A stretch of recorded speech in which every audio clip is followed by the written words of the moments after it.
Whenever I look up Pokemon fan art, I always see fictional characters with their own Pokemon teams, and that got me thinking, what if characters from some of my favorite shows had their own Pokemon? Naturally, this has been done to death in fanfics and fan art everywhere, but nonetheless, I'm going to find out the best possible teams for my favorite characters. Hi everyone, I'm Dragoly next with Operation Fusion, and today I'm going to give the main characters of Fairy Tail their own Pokemon teams.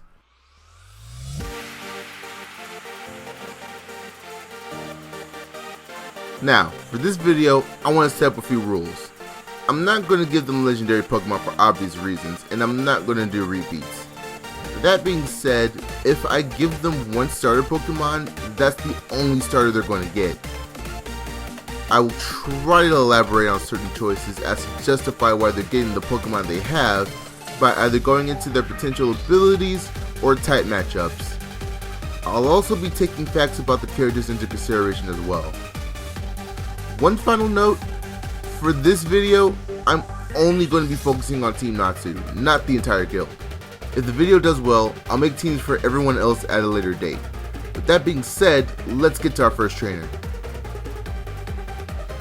Knowing Natsu, he'd most certainly train Fire-type Pokemon. I wanted to give him one of the starters that evolve into a Fire Fighting type, but ultimately felt that Charizard would be a better fit for his team since it resembles a dragon, and if he gives it a Charizard at X, it could evolve into a Fire Dragon type, which would be perfect for his team. For Flareon, I picked it mostly because it's a really decent Fire type Pokemon and is one of the more iconic Fire types that you can get in the games. Alolan Meowth was picked as a stand-in for Happy. I would have used a Togekiss since it's a Pokemon that resembles an egg and can eventually fly, which is similar to how Happy was born and how he met Natsu. But I ultimately decided that the cat motif was more important to maintain, and as previously stated, since Natsu already has a Charizard, Incineroar is off the table. Now, Turtonator was picked because I wanted to give him a Fire Dragon type Pokemon that didn't require a Mega Evolution, and since I can't give him a Reshiram, well, Turtonator is all that's left.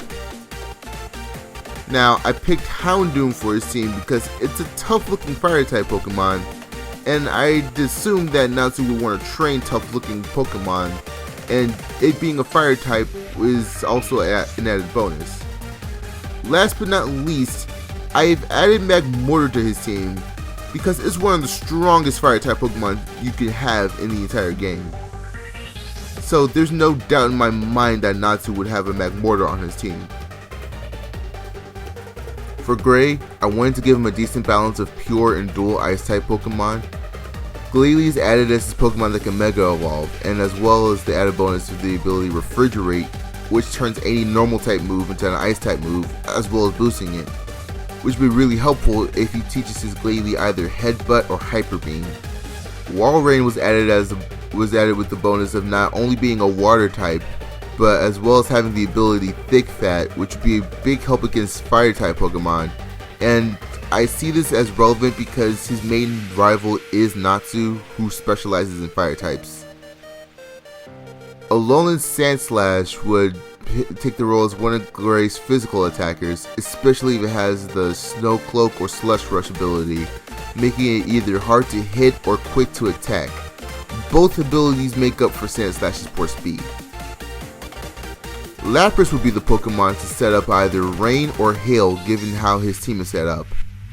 Gray's Lapras will also be capable of Gigantamaxing to make use of G-Max Resonance, which would help reduce any incoming damage to his team. Weavile will be Gray's main physical sweeper given how strong and fast it is. If I were to give it an item, it would be a Chople Berry to deal with its 4 times weakness to fighting. And lastly, Glaceon. It was mainly picked because, again, it's a really useful Pokemon, same as all the other evolutions, and it will just be a really good special attacker for his team. For Urza, I wanted to avoid giving her just basic Steel type Pokemon, but given the choices I picked, I feel like I gave her a really good team. I gave her a Bisharp to be her main physical attacker because it also serves her Night motif very well. I gave her an Aegislash, which seemed pretty obvious because Urza is a master of all weaponry. I gave her an Alcremie capable of Gigantamaxing because of her love for sweets. And I gave her a Skarmory because, as well as being a steel type, it has the added bonus of being a flying type, dealing with any potential fighting type Pokemon she would come up against. I gave her a Mawile that's capable of Mega Evolution as a way to incorporate her armor type magic with her title of Queen of the Fairies. So a steel fairy type seemed appropriate for her team. Lastly, I gave her a Gardevoir, seeing as how it's also part fairy type as well as being her main special attacker. Now you notice that half her team is either full fairy type or part fairy type, and again that fits in with her title as Titania, Queen of the Fairies. So I felt it would be appropriate to make half her team at least fairy type Pokemon. For Lucy, I wanted to take her celestial spirits into consideration while making her team. I wanted to use a dog-like Pokemon like Lillipup as a stand-in for Plu, but I felt like a Gigantamax Eevee would be better, especially since Eevee is more widely seen as a cute Pokemon. I gave Lucy a Klefki to represent her keys that she uses to summon her spirits, because, well, I mean, come on, have you seen Klefki? It was so obvious. Of course it was going to be on her team. The Pyroar on her team is meant to represent Loki, seeing as how he's a prideful lion. Tauros is meant to represent, well, Taurus. Again, kind of obvious. Milotic is a stand-in for Aquarius, and Chansey is a stand-in for Virgo. Now, it was tough trying to fit in which spirits to use as inspiration for Lucy's team, since she has quite a few. If at all possible, she might be the only one out of the main group to rotate her Pokemon. Honorable mentions for her team would be Krabby, Drapion, Ditto, Rapidash, Go-Goat, and Dubwool to represent Cancer, Scorpio, Gemini, Sagittarius, Capricorn, and Aries respectively. For Wendy, I wanted to give her a mostly flying team that fit with her title as Sky Maiden. The first and most obvious choice was Altaria, being a dual flying and dragon type. I also gave her a Togekiss, seeing as how it's an incredible special attacker. And Glameow was picked as a substitute for Carla, similar to how the Lonely Meow from earlier was a substitute for Happy on Natsu's team. Pidgeot was picked to be her Mega Evolution of choice, specifically because of how it can use its No Guard ability to guarantee Hurricane to hit every time. Swellow was picked because it's one of the better regional birds, and Swanna was picked because of how it fits with Wendy's overall style. Also, one more thing I feel like I should mention, all her flying type Pokemon do know how to use Roost.